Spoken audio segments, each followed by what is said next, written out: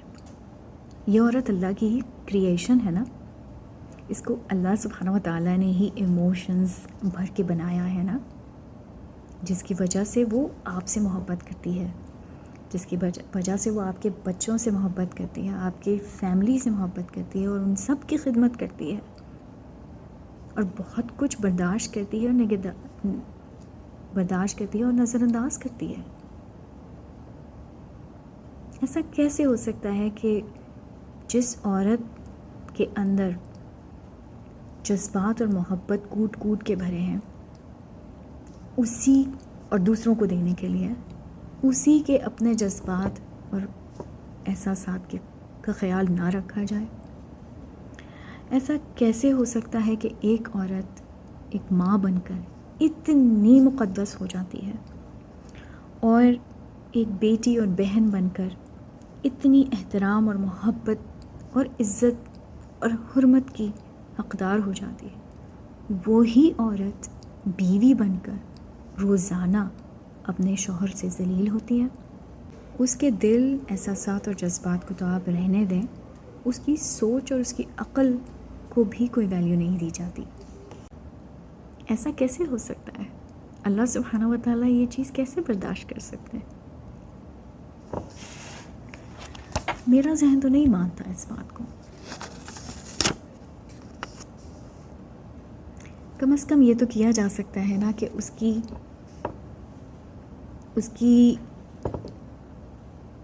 اس کو روزانہ انسلٹس اور ڈیگریشن،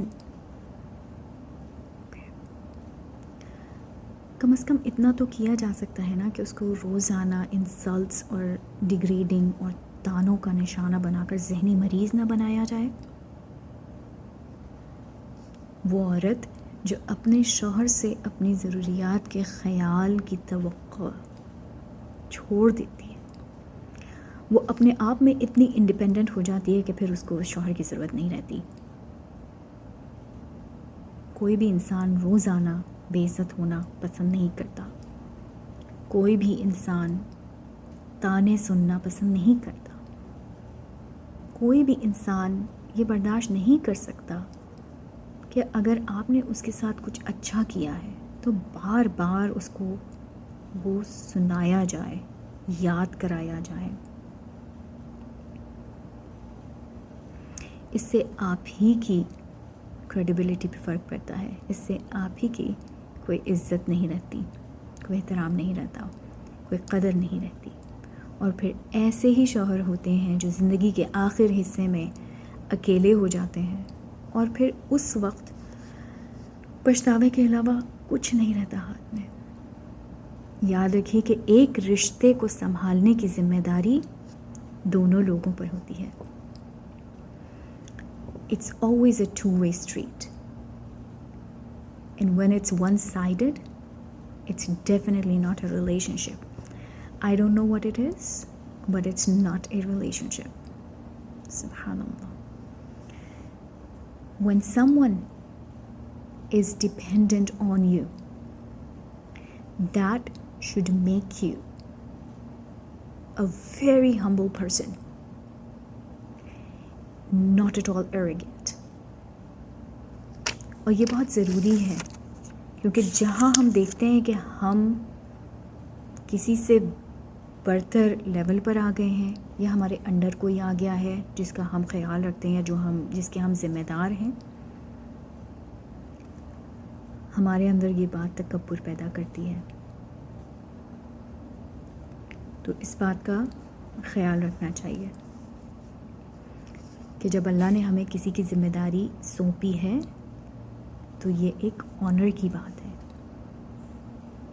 انشاءاللہ اللہ ہم سب کو شرح صدر عطا کرے، قرآن کو صحیح طرح سمجھنے اور اس پر عمل کرنے کی توفیق عطا کرے. مگر یاد رکھیں کہ یہ توفیق صرف انہیں ملتی ہے جو اس نیت سے قرآن کو پڑھتے اور سمجھتے ہیں اور پھر عمل کی طرف قدم بڑھاتے ہیں اور کوشش کرتے ہیں. اپنا خیال رکھیے گا، انشاءاللہ پھر ملتے ہیں. السلام علیکم ورحمۃ اللہ وبرکاتہ.